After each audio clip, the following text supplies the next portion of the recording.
Welcome to our channel. In this video, we'll talk about the dramatic events taking place in Poland, where Prime Minister Donald Tusk announced a violation of Polish airspace. The Polish military is on alert and has launched military operations to neutralize the objects that violated the border. Tusk spoke about the use of weapons by the forces against targets and emphasized his ongoing contact with the president and the defense minister. The deputy defense minister also noted that the operation is underway over Poland. It doesn't stop there, as 4 Polish airports, including Warsaw Chopin Airport, have been closed due to unscheduled military activity. Has the spark of the world's feared confrontation just been ignited in the skies over Poland? In the early hours of this morning, many held their breath as news of an event that could change everything began to emerge. Warsaw announced that it had used military force against Russian drones that had repeatedly violated its airspace.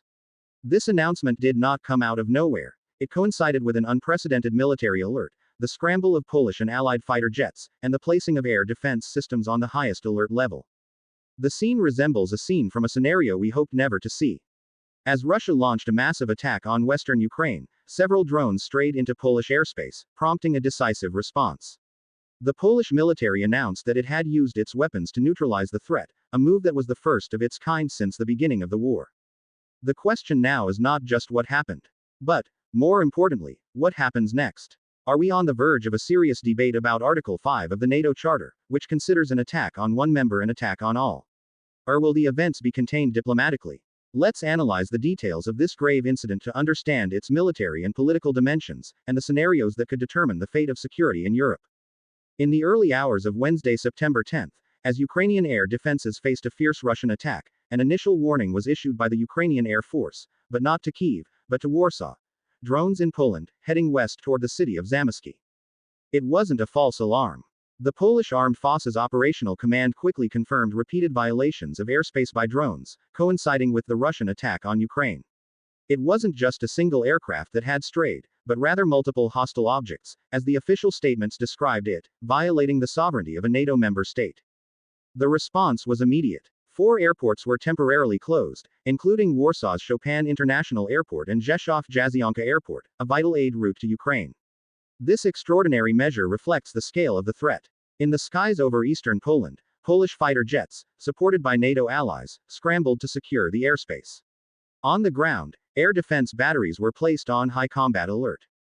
The decisive moment came with the announcement by Prime Minister Donald Tusk and Defense Minister Władysław Kuczyniak-Kamysz that the military had used its weapons against these objects. This announcement marks a historic shift. In previous incidents, such as the 2022 missile strike, the response had been limited to observation and protest. This time, however, the decision to open fire was made, making this incident a direct and public confrontation and establishing new rules of engagement on NATO's borders. To understand the seriousness of what happened, we must look at the full picture. This is not just a routine violation of airspace. It represents a significant escalation for several reasons.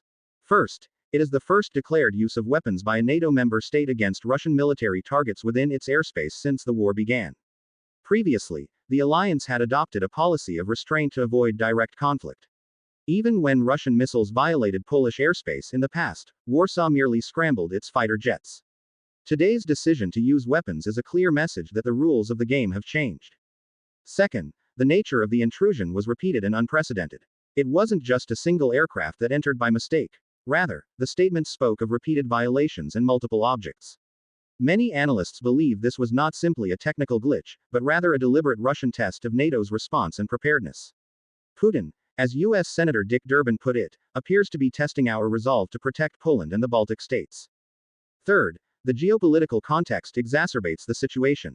This incident comes at a time when the Polish president has warned that Russia may be preparing for further expansion. It also coincides with Poland's announcement to close its border with Belarus in response to joint military exercises. Fourth, the Polish response was not isolated. Official statements confirmed that Allied aircraft participated in the operation, and that Warsaw was in constant contact with NATO command. This confirms that the response was coordinated, placing the full weight of NATO behind the Polish decision.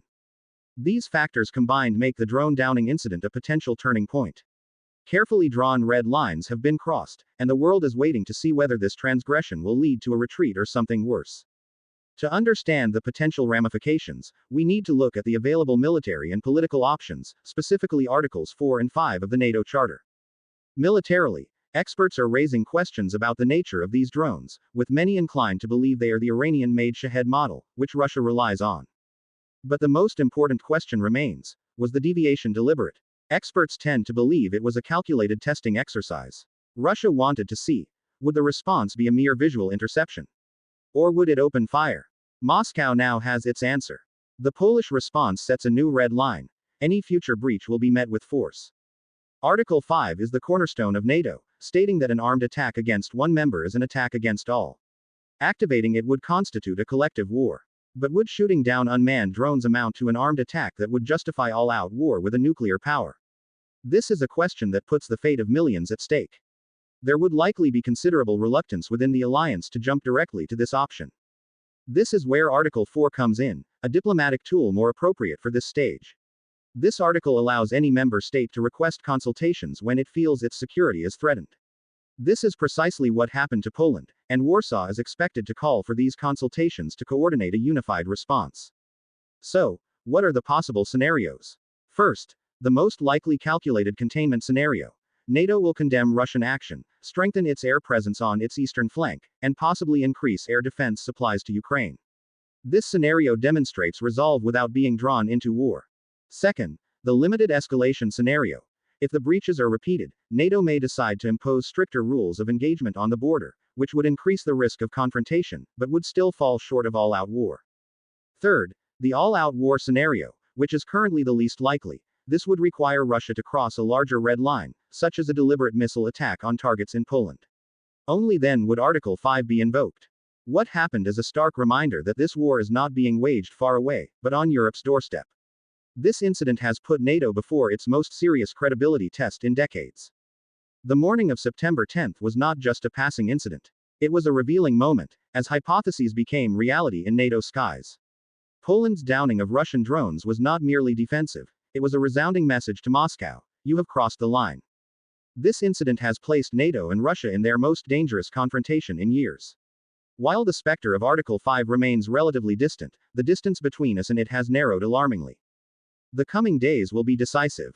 Will Moscow absorb the message and back down? Or will it consider the response a challenge and escalate its provocations? A psychological barrier has been broken, and the rules of the game have changed. The spark of the wider war everyone fears may not have ignited yet, but its fuse is shorter than ever. Follow us to learn more about the details of these events and what they mean for Poland and the world. If you like the video, don't forget to subscribe to the channel, like it, and ring the bell to stay up to date. We'd like to hear your thoughts. Do you think Poland's response by shooting down the drones was the right decision? Or should it have exercised restraint? Do you think NATO should adopt a more assertive stance, even if it increases the risk of confrontation? Share your analysis with us in the comments. Thanks for watching, and stay tuned for more news and analysis.